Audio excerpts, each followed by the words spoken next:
Tu fundou a Melius, certo? Isso. Quanto tempo atrás? Fundei em 2011. Então são 14 anos de empresa. De fundador até chairman, que é um arco evolutivo que acho que é o sonho do empreendedor quando ele olha para ver onde é que ele quer que a empresa dele chegue. De onde é que a Melius surgiu? Quantas vezes o negócio pivotou e como é que vocês chegaram nesse modelo final com o qual vocês fizeram o IPO? Legal. Nós surgimos em 2011 porque eu e o Ofli, né, o outro fundador, a gente estava muito insatisfeito com os programas de fidelidade que na época a gente utilizava. Então a gente usava alguns programas de fidelidade em supermercado, e, enfim, milhas aéreas, e a gente tinha muita dificuldade de extrair valor daqueles pontos. Às vezes a gente não conseguia trocar por alguma coisa que de fato tinha valor, alguma coisa que a gente queria, né? A gente trocava pela batedeira, pela misteira, não tinha ponto suficiente para trocar pelo iPhone da época. Mas um outro problema que a gente encontrava era que os pontos, em sua maior parte das vezes, né, ele expirava. Então você ficava sem ponto algum.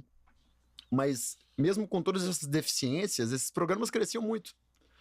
E a gente olhou para esse mercado e falou, cara, dá para fazer algo melhor, assim. O que a gente pode fazer em cima disso? Então foi daí que veio a ideia do Melius. Melius em latim, melhor. A gente criou um programa de fidelidade, né? Um programa de benefícios melhor do que os que já existiam.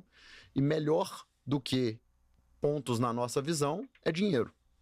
Então a gente trouxe esse nome para o Brasil aí do cashback, não era muito falado na época. Inclusive em 2011, de 2011 até 2015 quase, a gente usava o termo dinheiro de volta. Porque a gente não queria o termo em inglês no nosso negócio que ninguém conhecia. E aí o negócio começou a ficar um pouco mais conhecido, outras empresas começaram a surgir e a gente adotou o termo cashback também. Mas surgiu dessa insatisfação com programas de fidelidade.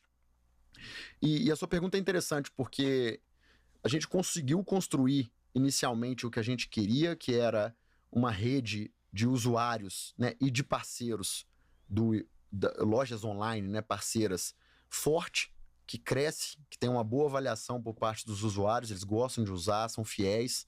Então a gente construiu esse ecossistema e a gente conseguiu formar milhões de usuários aqui desse lado, né, comprando aqui nessas lojas parceiras que a gente tem no nosso ecossistema.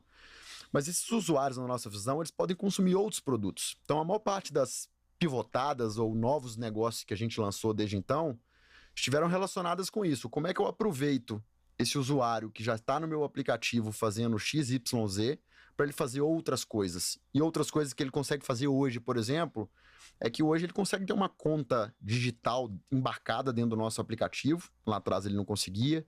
Ele consegue ter um cartão de crédito. Ele consegue tirar foto de notas fiscais de supermercado e ganhar um cashback em todas as compras dele. E um cashback especial, talvez numa Heineken ou em outra marca específica. Então a gente foi criando algumas coisas. A maioria acaba não dando certo e a gente pivota, né, e procura outras coisas, mas essas duas verticais que eu mencionei, tanto nota fiscal quanto serviços financeiros, foi algo que acabou vindo para ficar aí hoje representativo pra gente. A possibilidade de comprar Bitcoin dentro do app foi antes de você ter sido Orange pilado ou não? Foi antes. Foi em 2021, assim, eu sempre gostei, né, eu fui apresentado ao Bitcoin em 2013, 14 por um antigo funcionário nosso. Era um designer / desenvolvedor que a gente gosta muito. E ele sempre um cara muito sóbrio, assim, ele nunca... O cara falava, mas ele também não queria te convencer demais. Ele falava o que tinha que falar, ensinava e tudo mais, e a gente escutava ele ali, mas parecia uma loucura, né? 2013 e tudo, e a gente focado no negócio, você não dava tanta atenção e não tirava o tempo necessário para estudar, né? Uhum. E aí o tempo se passou e tudo, e quando eu comecei a ter mais tempo para olhar, né? E desde então eu cheguei a ter Bitcoin diversas vezes, assim. Mas para maximalizar mesmo foi no ano passado. Então foi quando eu comecei a ter tempo para entender o Bitcoin. Antes, para mim, era uma especulação divertida. Uhum.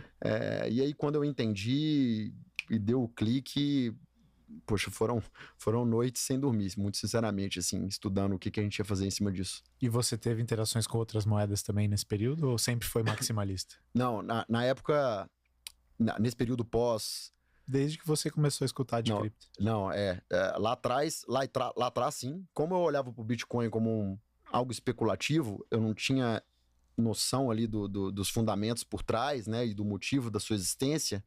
Aí, para mim, qualquer coisa era qualquer coisa, assim. Então, para mim, o Bitcoin tava na mesma cesta que outras shitcoins na visão aqui do nosso colega.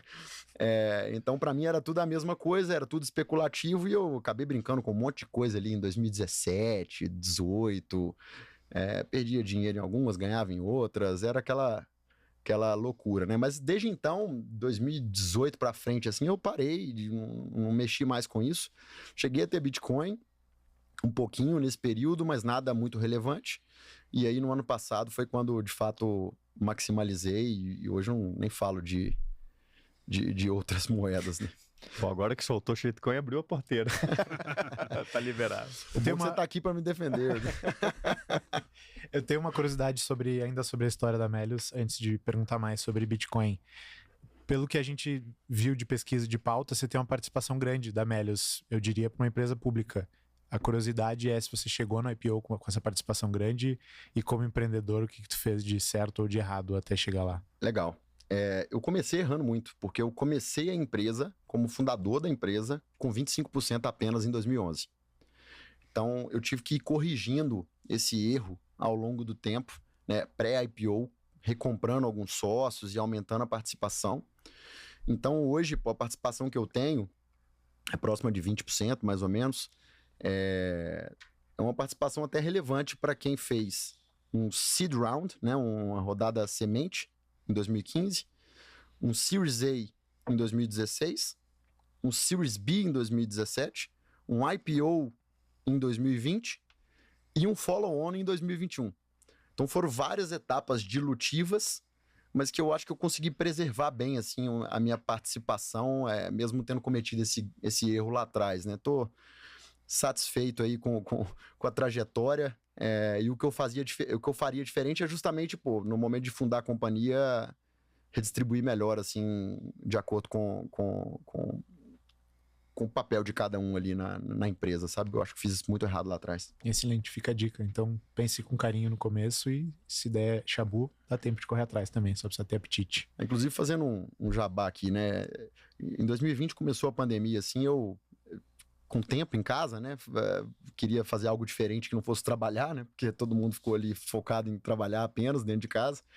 Eu escrevi um livro, né? Junto com um outro sócio da empresa. E o nome do livro é a nossa definição para o que é empreender. Empreender é a arte de se fuder todos os dias e não desistir. E nesse livro, basicamente, a gente não conta vitória nenhuma. A gente conta, na verdade, são as derrotas e como que a gente corrigiu, o que a gente fez para corrigir todas as cagadas que nós fizemos ao longo da construção do negócio. E eu falo sobre essa questão da participação, de escolha de sócios, etc. Então, para quem está empreendendo, para quem está querendo empreender, é bem legal o livro. Fica a dica, a gente vai botar na descrição depois para vocês acessarem. Fácil.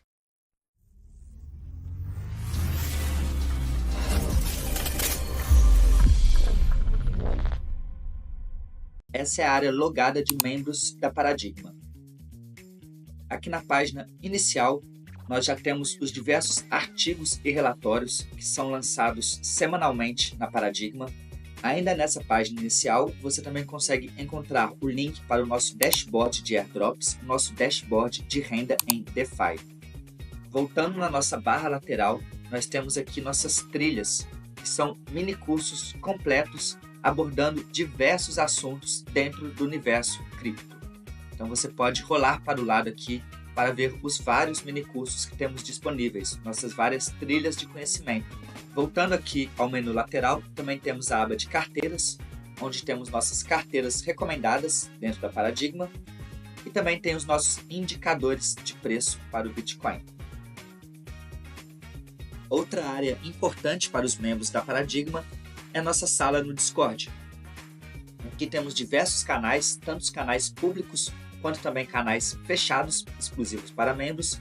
Talvez seja a mais importante e interessante do Discord, onde nós temos updates sobre nossas carteiras recomendadas, ideias de trade ou de operações de curto prazo que podem ser interessantes, nossos principais relatórios estão elencados aqui também, além de um chat geral, um chat voltado para análise técnica, uma sala voltada para ideias degeneradas de trade, ou seja lá do que for, uma parte apenas para ordinals e runas, outra parte para DeFi e, por fim, uma parte de airdrop, além também de um bot que faz um resumo diário com tudo o que aconteceu de mais importante em cada canal.